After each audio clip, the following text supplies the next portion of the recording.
भाई साहब, ये दारू भी बड़ी अजीब चीज है। कब कहाँ फंसा दे और कब कहाँ से निकाल ले, कुछ नहीं कह सकते। कैसे? सुनो। हमारे एक दोस्त की शादी थी गाजियाबाद। हमें जाना था मेरठ से। तो हम दो दोस्तों ने तय किया कि मोटरसाइकिल से चलेंगे। खैर, शादी वाले दिन मैं और मेरा दोस्त पीके दोनों मोटरसाइकिल से चल दिए। नहीं, पीके मतलब पीके नहीं। पीके तो मेरे दोस्त का नाम है भाई, परमानंद खुराना। मंडप में पहुंचे तो बाकी दोस्त यार भी मिल गए। अब वहां पीके को नजर आ गई दारू। अब पीके फ्लैट। नहीं, पीके पीके फ्लैट नहीं, अभी तो पीके देख के ही फ्लैट। हम दोस्त हो गए खाने में मस्त और पीके हो गया पीने में व्यस्त। दो एक घंटे बाद सारे दोस्त एक एक करके जाने लगे। मैंने भी समय देखा, 11 बज गए थे। अब पीके को ढूंढने के लिए जो नजर उठाई तो देखा हमारा परमानंद 2 घंटे से परमानेंट एक ही जगह तशरीफ टिकाए बैठा था, दारू के काउंटर के सामने।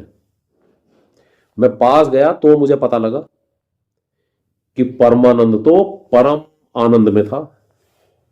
मैंने कहा, ओ भाई उठ, कुछ खा ले, 11 बज गए हैं, घर भी जाना है। जो कहने लगा, बे खाने को छोड़ यार, आज तो यही हमारी खुराक है, बस भाई एक पैग और लगा लूं फिर चलते हैं। खैर, पीके ने एक पैग लगाया, हम बाहर आ गए।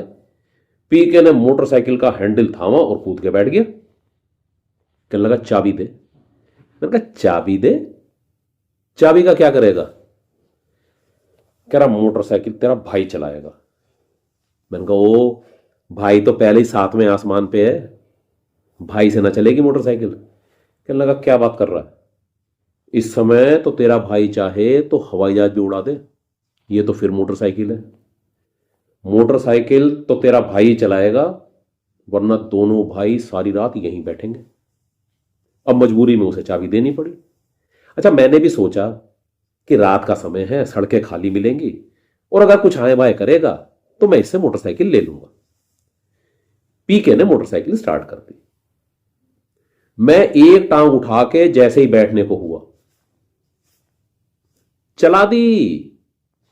अब मैं एक टांग पे फुदकता हुआ उसे आवाजें देता हुआ पीछे दौड़ रहा हूं, और पीके तो ये जा और वो जा। अब मैं वहां खड़ा होकर पीके को दे रहा हूं गालियां और दारू को कोस रहा हूं, और कसम खा रहा हूं कि इन दारूबाज दोस्तों के साथ आगे से कहीं नहीं आना जाना, चौड़े में फंसा के निकल जाते हैं। अब मैं राह देखने लगा कि घर की तरफ जाता हुआ कोई और मिले तो मैं उसके साथ लटक लूं। 40-45 मिनट बीत गए। तभी मैंने देखा कि सामने से पी के आ रहा है, मस्त हाथी की चाल चलता हुआ। अब उसे देखकर मेरा मन तो हुआ कि इसे पटकूं जमीन पर और दनादन बजाया जाऊं। पी के धीरे धीरे चलता हुआ मेरे पास आ गया। अब एक टक मुझे देखने लगा। मैंने कहा, क्यों, क्या हुआ? उतर गई? आ गया होश? पता लग गया पीछे कोई नहीं बैठा हुआ, अब आया मुझे लेने? कह रहा, वो छोड़ यार, ये तो तुझे देख के मुझे याद आ रहा है कि हम दोनों आए थे, पर भाई मेरे साथ तो किस्सा कुछ अजीब सा ही हो गया। अब जो उसके साथ हुआ वो आप सुनो। अब मुझे छोड़ के पीके तो हो गया फुर। ये मोदी नगर तक पहुंचा और वहां इसे लगा कि मोटरसाइकिल का पहिया टकमगा रहा है। इसने उतर के देखा तो टायर पंचर।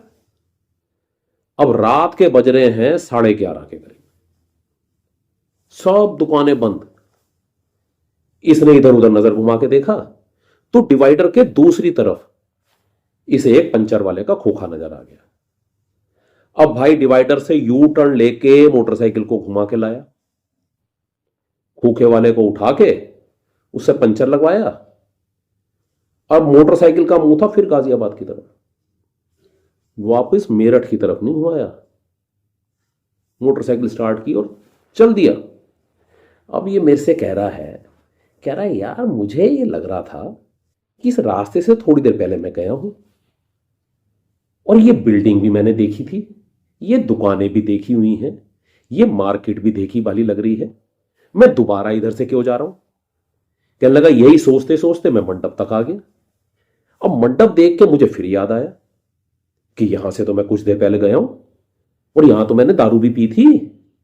कह रहा ये तो मैं जब अंदर आया तुझे देखा तब मुझे ध्यान आया कि अरे ये तो तेरी मोटरसाइकिल पे हम दोनों आए थे। अब उसकी बात सुन के मैं जो अब तक दारू को कोस रहा था, मुझे भी लगने लगा कि इतनी बुरी चीज नहीं है। तब मैंने ये कहा, ये माना कि दारू बुरी है जनाब, पर ये शय इतनी भी नहीं है खराब। नशे में इसके जो मुझको छोड़ गया था मझधार में, घुमा फिरा के फिर उसे मेरे पास वापिस ले आई। हुजूर आखिर यही शराब।